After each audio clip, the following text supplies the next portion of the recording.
Things don't always go according to plan, and when it comes to catching lizards, this is often the case. Now, it's fair to say that these reptiles are considerably faster than I am. However, I'd argue that they definitely are not smarter than this coyote. Dang it! Well, we know where he is.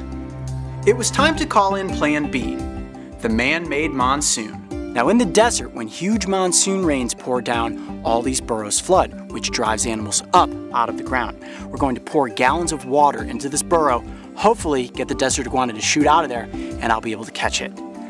This is gonna be tough, but we're not gonna give up yet. We sent our wildlife biologist, Mario, huffing across the desert and back to our vehicle, where he would retrieve our emergency 5-gallon reserve of water. I gotta sit here underneath this creosote bush and watch the hole in case the lizard comes out. This is literally a stakeout now. Anything could be living in that hole, so it makes me a little nervous just laying here. But whew, that's my move. I guess I could sit here and practice. Because we're gonna get one shot. If we get these gallons of water here and that lizard does pop back up out of the burrow, if I don't get it on the first try, we're not gonna have another shot at it. 45 minutes later, and Mario returned with the water. All right, we're back. Bring it on in, Mario. Mario has huffed across the desert and has brought back with him, what is that, 5 gallons of water? 5 gallons. If that doesn't get this iguana out of that burrow, you guys will have seen your first official miss on Breaking Trail. See, everybody's always asking, Coyote, do you always catch the animals? This is truly one of those instances where I think we're gonna release this episode even if I don't catch it, just because of how much work we've gone through to try to get it. Okay, you guys ready? I'm gonna tip it and just kind of start to funnel it in there. Ready? Yep. 1, 2, 3. The method I'm using to draw the iguana up from this burrow simulates a completely natural occurrence in the desert during monsoon season. So this is in no way hurting the animal or the environment. It's a lot of water.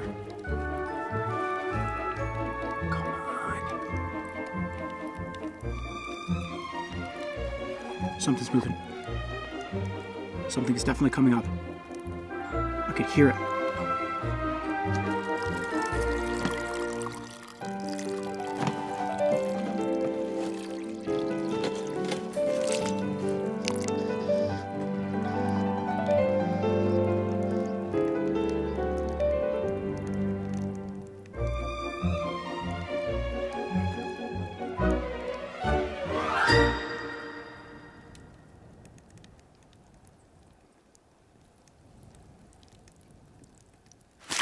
Got him. Oh my.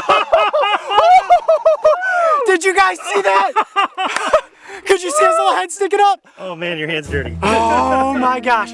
My hand is shaking. I didn't know when I should actually reach for him, and we actually got it. Can you guys believe that that just happened? Oh my gosh. That may be the most impressive catch I have ever pulled off in my life. Did you think you were actually going to catch him? I did not. I thought it was pretty hopeless as we sent Mario back to get that giant jug of water, literally sitting here for what, a good 45 minutes staring at the burrow, nothing coming out. I figured it was connected to one of these other holes and he was long gone, but sometimes if you wait it out, you can catch the desert iguana.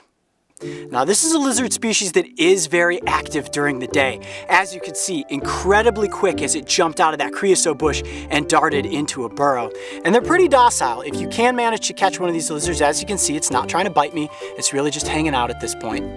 All right, bring your camera in a little bit closer there. Look at the eyes of that lizard. Now this is primarily a diurnal species, which means that they're out during the day. That's why they're so in tune to everything that's moving around in their environments. Now, the cryptic color pattern on this lizard allows it to perfectly blend into these sandy environments. And their bellies are incredibly smooth, which allows them to quickly scurry across hot sand surfaces. Now the desert iguana is related to the green iguana, which is native to Central and South America. But here in the Southwest, this is the only iguana that you're going to bump into. Let's talk about this lizard's tail for a second. Look at how long that is. About twice the length of the body. Now they use these tails to help them balance in the trees when they're trying to eat the flowers of the creosote bush, but also when they're on the ground and they're running, they can almost lift their body just slightly up off the sand, and the tail works like a rudder as it helps them navigate across the desert terrain.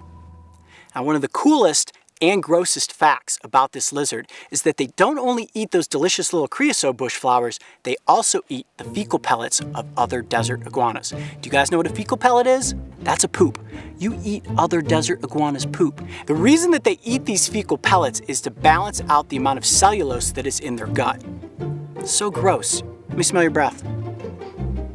Doesn't smell like he's been eating any turds this morning. It smells like he's been eating some creosote bush flowers. Kinda gross, but also kinda neat at the same time. Well, it certainly wasn't easy, but a little bit of patience and 5 gallons of water, and we managed to catch ourselves one awesome desert iguana. Time to get this little guy back into the wild and see what else we can find out here in the Sonoran Desert. I'm Coyote Peterson. Be brave, stay wild. We'll see you on the next adventure.